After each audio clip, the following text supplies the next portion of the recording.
আচ্ছা, ঢাকা স্টক এক্সচেঞ্জে ৯০% ট্রেডার কেন টাকা হারান? এটা কিন্তু একটা বিরাট প্রশ্ন, তাই না? আজকের এই বিশ্লেষণে আমরা ঠিক এই কারণগুলোই খুঁজে বের করব আর দেখব কিভাবে সামান্য কিছু ভুল শুধরে সফল ১০%-এর দলে যোগ দেওয়া যায়। চলুন শুরু করা যাক। শুরুতেই সবাইকে স্বাগতম। আমাদের এই বিশ্লেষণ যদি আপনাদের ভালো লাগে তাহলে প্লিজ লাইক, কমেন্ট আর সাবস্ক্রাইব করতে ভুলবেন না। আর লেটেস্ট সব আপডেট পেতে আমাদের হোয়াটসঅ্যাপ গ্রুপে জয়েন করতে পারেন। আপনাদের এই সাপোর্টটাই কিন্তু আমাদের জন্য অনেক বড় অনুপ্রেরণা। এই সংখ্যাটা দেখুন, ৯০%। এটা কিন্তু একটা কঠিন সত্যি। ঢাকা স্টক এক্সচেঞ্জের বেশিরভাগ রিটেল ট্রেডার, মানে প্রায় ৯০%ই শেষ পর্যন্ত লাভ করতে পারেন না। তাদের কষ্ট করে জমানো টাকাটা তারা হারিয়ে ফেলেন। কিন্তু প্রশ্নটা হলো কেন ডিএসসিতে বেশিরভাগ ট্রেডারই শেষমেশ হেরে যান? এর পেছনের আসল কারণটা কি? চলুন আজ ঠিক এই রহস্যটাই ভেদ করা যাক। মজার ব্যাপার কি জানেন? যারা ফেল করেন তাদের ভুলের ধরনগুলো কিন্তু প্রায় একই রকম। মানে এগুলো একদম প্রেডিক্টেবল, অনেকটা মানুষের সাধারণ আচরণের মতোই। তাই এই কারণগুলো জানলে এগুলো এড়িয়ে চলা সম্ভব। আর এখানেই কিন্তু আসল সুযোগটা। যেহেতু ভুলগুলো কমন, তার মানে হলো এগুলো যদি আমরা চিহ্নিত করতে পারি আর এড়িয়ে চলতে পারি, তাহলেই কিন্তু ওই ৯০%-এর দল থেকে বেরিয়ে সফল ১০%-এর কাতারে চলে আসা সম্ভব। আজকের এই আলোচনাটা বলতে পারেন সেই যাত্রারই একটা গাইডলাইন। তো প্রথম আর সবচেয়ে বড় ভুলটা হলো কোনো সুনির্দিষ্ট এজ বা বিশেষ সুবিধা ছাড়া ট্রেড করা। বেশিরভাগ নতুন ট্রেডার কিন্তু এই ফাঁদেই পা দেন। আচ্ছা, এই ট্রেডিং এজ জিনিসটা আসলে কি? সহজ করে ভাবুন তো। এটা হলো আপনার ট্রেডিংয়ের সুপার পাওয়ার। এমন একটা বিশেষ গুণ বা সুবিধা যা শুধু আপনারই আছে আর যা আপনাকে হাজারো ট্রেডারের থেকে এগিয়ে রাখে। এটা কিন্তু কারো কাছ থেকে কপি করার জিনিস না, এটা নিজেকেই খুঁজে বের করতে হয়। যেমন ধরুন, কারো হয়তো খুব দ্রুত সিদ্ধান্ত নেওয়ার ক্ষমতা আছে, তার জন্য স্কাল্পিং একটা দারুণ এজ হতে পারে। আবার কেউ হয়তো খুব ধৈর্যশীল, তার জন্য দীর্ঘমেয়াদী সুইং ট্রেডিং একদম পারফেক্ট। অথবা এমনও হতে পারে কেউ ডিএসসির কোনো একটা নির্দিষ্ট সেক্টর, ধরুন ফার্মা বা ব্যাংক, খুব ভালো বোঝেন, এটাই তার এজ।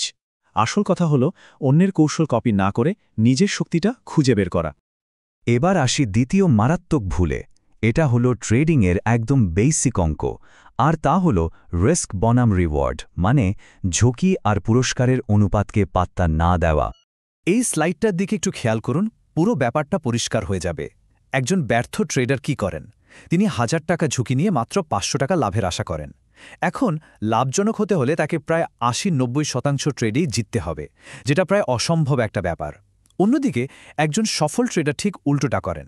তিনি ৫০০ টাকা ঝুঁকি নিয়ে ১,০০০ টাকা বা তারও বেশি লাভের টার্গেট রাখেন। ভাবুন তো, এক্ষেত্রে তিনি যদি অর্ধেক ট্রেডেও জেতেন, তাহলেও কিন্তু তিনি দিন শেষে লাভেই থাকবেন। একটা জিনিস মাথায় রাখতে হবে, এই রিস্ক রিওয়ার্ডের হিসাবটা কিন্তু আপনার ট্রেডিং কৌশলের একটা অংশ হতে হবে। এটা এমন না যে আমি মনে মনে ভাবলাম আর হয়ে গেল। আপনার স্ট্র্যাটেজিটাই এমনভাবে ডিজাইন করতে হবে যেন এটা আপনাকে সবসময় একটা ভালো রিস্ক রিওয়ার্ড রেশিও দেয়। তৃতীয় যে ভুলটা প্রায় সবাই করেন সেটা হলো শৃঙ্খলা আর সময় নিয়ে, মানে যখন ইচ্ছা দিনের যে কোনো সময়ে ট্রেড করার একটা প্রবণতা। এই টাইমলাইনটা একবার দেখুন তো। সকাল 10:45টায় মিটিংয়ের আগে একটা ট্রেড, আবার লাঞ্চের সময় একটু চার্ট দেখা, তারপর বিকেলে বিরতিতে আরেকটা ট্রেড। এভাবে ট্রেড করলে কি ফোকাস থাকে? থাকে না। আর ফোকাস না থাকলেই ইমোশনাল সিদ্ধান্ত নেওয়ার চান্স বেড়ে যায়। এটা আসলে ট্রেডিং না, এটা অনেকটা গ্যাম্বলিংয়ের মতো হয়ে যায়। তাহলে উপায় কি? উপায় হলো প্রফেশনাল হওয়া। একজন পেশাদার ট্রেডারের কিন্তু একটা নির্দিষ্ট অফিস সময় থাকে। মার্কেটকে ঠিকমতো সময় দিতে হবে। এমন একটা সময় বের করতে হবে যখন আপনার পুরো মনোযোগ থাকবে শুধু চার্ট আর অ্যানালাইসিসে, আর কিছুতে না। আমাদের ৪ নম্বর ভুলটা হলো একটা রুল বুক বা নিয়মাবলী না থাকা। আর এটাই কিন্তু জুয়া আর সিস্টেম্যাটিক ট্রেডিংয়ের মধ্যে আসল পার্থক্যটা গড়ে দেয়। এই কথাটা খুব ভালো করে খেয়াল করুন। মন থেকে ট্রেড করাটা এলোমেলো, কিন্তু একটা লিখিত পরিকল্পনা থেকে ট্রেড করাটা হলো একটা ব্যবসা। যখন আমরা শুধু অনুমানের ওপর ভিত্তি করে ট্রেড করি, তখন আমাদের সিদ্ধান্তগুলো হয় বিক্ষিপ্ত। কিন্তু যখন একটা লেখা প্ল্যান থাকে, তখন ট্রেডিংটা একটা বিজনেসের মতো হয়ে যায়। তখন আর আবেগ কাজ করে না, কাজ করে নিয়ম। একটা ট্রেডিং প্ল্যান বানানো কিন্তু মোটেও কঠিন কিছু না। প্রথমে ঠিক করুন কোন স্টকগুলোতে ট্রেড করবেন, ধরুন শুধু ডিএসসি 30-এর স্টক। এরপর আপনার ট্রেডিংয়ের জন্য একটা নির্দিষ্ট সময় ঠিক করুন। সবচেয়ে জরুরি হলো কখন কিনবেন, কখন বিক্রি করবেন আর কতটুকু লস হলে ট্রেড থেকে বেরিয়ে যাবেন, এই নিয়মগুলো একদম পরিষ্কার করে লিখে ফেলুন। আর সবশেষে প্রতিটা ট্রেডে কতটুকু ঝুঁকি নেবেন সেটাও আগে থেকে ঠিক করে নিন।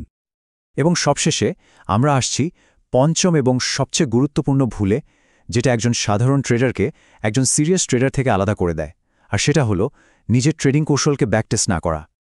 একটু ভাবুন তো, আমরা কি কোনো খোঁজখবর না নিয়ে আমাদের জীবনের সব জমানো টাকা কোথাও ইনভেস্ট করি না। তাহলে নিজের কষ্ট করে আয় করা টাকা দিয়ে এমন কোনো ট্রেডিং কৌশল কেন ব্যবহার করব, যেটা অতীতে কেমন কাজ করেছে তা আমরা পরীক্ষায় করে দেখিনি? বিশেষজ্ঞরা বলেন, একটা কৌশলকে নির্ভরযোগ্য মনে করার জন্য ঐতিহাসিক ডেটার উপর কমপক্ষে 100 থেকে 200 বার পরীক্ষা করে দেখা উচিত। এতে ওই কৌশলটা আসলেই কাজ করে কিনা সে সম্পর্কে একটা ভালো ধারণা পাওয়া যায়। ব্যাকটেস্টিংয়ের সবচেয়ে বড় সুবিধা কি জানেন? এটা আত্মবিশ্বাস তৈরি করে। যখন আপনি নিজের চোখে দেখবেন যে আপনার সিস্টেমটা অতীতে সফলভাবে কাজ করেছে, তখন লাইভ মার্কেটের হাজারো উত্থান পতনের মাঝেও আপনি ভয় পেয়ে মাঝপথে ট্রেড থেকে বেরিয়ে যাবেন না। নিজের সিস্টেমের উপর ভরসা করতে পারবেন। তাহলে চলুন একবার ঝালিয়ে নিই সফলতার চাবিকাঠিগুলো কি কি। 1. নিজের ব্যক্তিগত এজ খুঁজে বের করা। 2. সবসময় ভালো রিস্ক রিওয়ার্ড নিশ্চিত করা। 3. ট্রেড করার জন্য একটা নির্দিষ্ট সময় ঠিক করা। 4. একটা লিখিত প্ল্যান মেনে চলা। এবং 5. সবকিছুকে পুঙ্খানুপুঙ্খভাবে ব্যাকটেস্ট করা। এখন আপনার ভাবার পালা। এই যে 5টি চাবিকাঠির কথা আমরা বললাম, এর মধ্যে কোনটির ওপর আপনি প্রথমে কাজ শুরু করতে চান আপনার ট্রেডিং যাত্রাকে বদলে দেওয়ার জন্য? আপনার মতামতটা আমাদের কমেন্ট সেকশনে অবশ্যই জানান।